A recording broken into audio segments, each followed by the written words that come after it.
ওকে, series ওয়ানের সাইডে চলে গেছিল, ঠিক আছে, সিরিজ ওয়ানের সাইডে চলে গেছিল। হ্যাঁ, যদি বললাম যে যদি এখানে এর জায়গায় 1 থাকতো, তাহলে তুমি এর জায়গায় 1 থাকলে এটা 1 হয়ে যেত, তাহলে তুমি সেক্ষেত্রে কি হতো, এটা sin ইনভার্স x হতো। তাহলে এখানে দেখবা যে a স্কয়ার থাকলে হবে sin inverse x by a। একটু খেয়াল করো, আগের সাইডে কিন্তু 1/a ছিল, এখানে কিন্তু 1/a নাই। কেন বলতো? কারণ আমরা যদি একটুখানি আমাদের অরিজিনাল ডেরিভেশনে ব্যাক করি, দেখো এখানে একটা ছোট্ট কাহিনী আছে, তোমরা খেয়াল করো। যদি ডেরিভেশনটাতে চলে যাই, দেখো যখন রুটটা ছিল না, তখন দেখো কি হয়েছে। যখন রুট ছিল না তখন হচ্ছে এই যে এখানে a স্কয়ার থেকে গেছিল এবং উপরে a আসতেছিল, তাই কাটাকাটি করে নিচে একটা a থেকে গেছিল। বাট যখন রুট আসছে, একটু খেয়াল করো, যখন রুট আসছে তখন এই রুটের কারণে এই a স্কয়ারটা আসলে a হয়ে গেছে, উপরে একটা a আসছে, তাই দুটো a কাটাকাটি যায়, এখানে কিন্তু a থাকবে না। ওকে, একটু খেয়াল রাখতে হবে যে হচ্ছে তোমার আমাদের এইখানে কিন্তু যে সিরিজ 1 আছে, সিরিজ 1 এর ফর্মুলাতে একটা 1/a থাকলেও সিরিজ 2 এর ফর্মুলাতে কিন্তু কোনো 1/a নাই। সিরিজ 2 এর ফর্মুলার মধ্যে কিন্তু কোনো 1/a নাই, জাস্ট কি হবে sin inverse x by a plus c, এটা কথা। তাহলে এখন দেখো এই যে দুইটা আছে সিরিজ 2 এর, এদের একটা কমন ফর্মুলা আছে, মনে রাখবা। ফর্মুলা হচ্ছে ln x প্লাস প্রশ্ন, এটা মনে রাখবা, plus c। ln x plus প্রশ্ন তার মানে কি? দেখো এর মধ্যে লন আসবে, এর মধ্যে লন আসবে, x আসবে, x আসবে। এন্ড প্রশ্ন মানে কি? দেখো প্রশ্নে কি দেয়া আছে, a square plus x square, লিখবা, প্রশ্নে যা লেখা আছে দেখে দেখে লিখবা, a square plus x square plus c। এখানে প্রশ্নে কি দেয়া আছে, x square minus x square, তুমি লিখবা দেখে দেখে, x square minus x square plus c। এই দুটো ফর্মুলা কি? এই দুটো ফর্মুলা এভাবে মনে রাখবো না, আমরা মনে রাখবো ln x প্লাস প্রশ্ন প্লাস c। মনে থাকবে, দেখি জানো তো।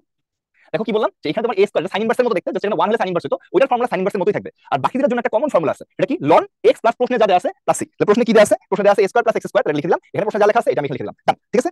আচ্ছা গুড, তাহলে এখন চলো আমাদের পরবর্তীতে যাই, সিরিজ 3। সিরিজ 3 এটা এখন কম্পেয়ার করে মনে রাখবে না, কিন্তু মনে থাকবে না। সিরিজ 3, সিরিজ 3 হচ্ছে এইটারই উপরের ভার্সন, মানে কি root over a square minus x square একটা ছিল,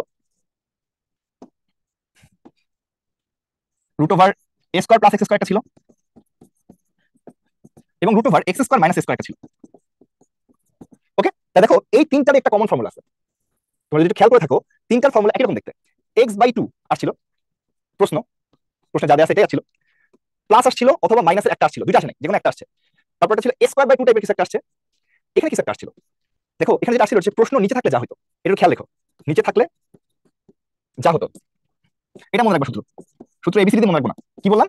x/2 প্রশ্নে যা দেয়া আছে প্লাস বা মাইনাস একটা হবে, a²/2 প্রশ্ন নিচে থাকলে যা হতো। তাহলে আমরা একটা কাজ করি, প্রথম অংশ যেহেতু সবাই একই, প্রথম অংশ আমরা লিখে ফেলি x/2 x/2 x/2 সবার মধ্যে আছে, প্রশ্নে কি লেখা আছে লিখবা, root over a² minus x square, root over a² plus x square, root over x square minus x square. মনে রাখবা যে ভাইয়া এরপরে প্লাস বা মাইনাসের কিছু একটা হবে। তো যদি অ্যালফাবেটিক অর্ডার থাকে, ax ax অ্যালফাবেটিক অর্ডারে আছে তখন প্লাস হয়, আর অ্যালফাবেটিক অর্ডার যখন ব্রেক করছে তখন মাইনাস হয়। আবার বলতেছি, যদি অ্যালফাবেটিক অর্ডারে থাকে, অ্যালফাবেটিক a আগে x পরে, a আগে x পরে, বা যদি অ্যালফাবেটিক অর্ডার বানিয়ে নিতে পারো, যেমন এটা কিন্তু x square plus x square থাকলে একই, কারণ অ্যালফাবেটিক অর্ডার বানানো যাচ্ছে, তো সেক্ষেত্রে প্লাস চিহ্ন আসে। আর যদি অ্যালফাবেটিক অর্ডার ব্রেক করে তখন চিহ্নটা আসে কি? মাইনাস। এরপরটা কি হইছে? এরপরে সূত্রের পার্ট হচ্ছে a²/2 a²/2 a²/2। দেখো এটা কি বলছি, প্রশ্ন নিচে থাকতে যা হতো, এই যে প্রশ্নটা আছে এটা যদি নিচে থাকতো তাহলে কি হইতো, sin inverse x by a, মানে এই জিনিসটা যখন নিচে ছিল তখন ইন্টিগ্রেশন আসতো, এটা ওখানে হবে sin inverse x by a plus c।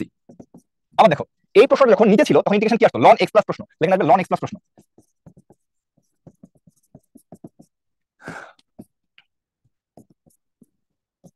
দেখো আবার এই প্রশ্ন যখন নিচে থাকতো তখন কি হতো, ln x প্লাস প্রশ্ন, তাহলে লিখবা ln x প্লাস প্রশ্ন। তাহলে যাচ্ছে সূত্র, ঠিক আছে। তাহলে কি বললাম হচ্ছে প্রথমটা আমাদের কি হলো, প্রথমটা হচ্ছে আমাদের এরকম দেখতে। দেখো সিরিজ 1 যেটা আমরা দেখলাম, সিরিজ 1 এর ক্ষেত্রে আমরা এটা দেখতেছি যে তোমার এই যে ভাই মনে রাখবা যে ভাইয়া এটা আসলে tan ইনভার্সের মতো দেখতে, এটা আসলে tan ইনভার্সের সূত্রের মতো দেখতে, এটা tan ইনভার্সই আসছে, 1/a আসবে, tan inverse x by a আসবে। এইটার দুটোর জন্য একটা কমন ফর্মুলা আছে যে 1/2a ln অ্যালফাবেটিকে থাকে প্লাস, উপরে নিচে মাইনাস, না থাকলে উপরে মাইনাস নিচে প্লাস।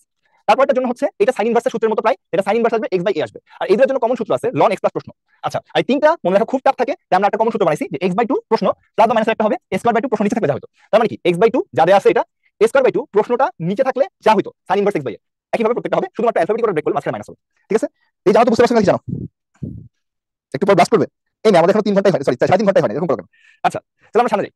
এখানে একটা ওই যে 10 নম্বর একটা ফর্মুলা ছিল, এই ফর্মুলাটা আমরা ওখানে স্কিপ করছিলাম, কারণ এটা হচ্ছে তোমার যে dx divided by x root over x square minus 1 কিসের ফর্মুলা, সেক ইনভার্স x এর ফর্মুলা।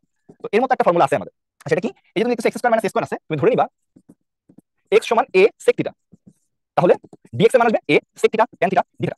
তাহলে কি আছে? এখানে হচ্ছে a sec theta tan theta d theta, আর x এর মান ছিল a sec থিটা, আর রুটের মধ্যে যে ব্যক্তি আছে তার মান হবে a square tan square theta. তাহলে কি হবে, তুমি পড়লে লিখতে পারবা যে ভাইয়া a sec theta tan theta by a square, কারণ এখানে a আছে, এখানে a আসছে, sec theta tan theta d theta.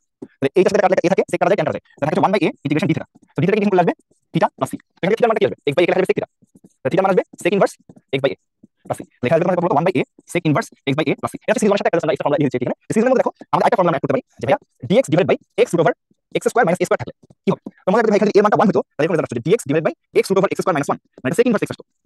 তো এই ফর্মুলাটা sec ইনভার্সের মতো, জাস্ট মাটি থাকবে 1/a sec inverse x by a plus c। তো সিরিজ 1 এর মধ্যে 1/a দিয়ে ভাগ হয়, সিরিজ 2 এর মধ্যে কিন্তু 1/a এর সামনে নাই, সো আপনি খেয়াল রাখবে 1/a sec inverse x by a। তাহলে সেটা কি হবে জানো?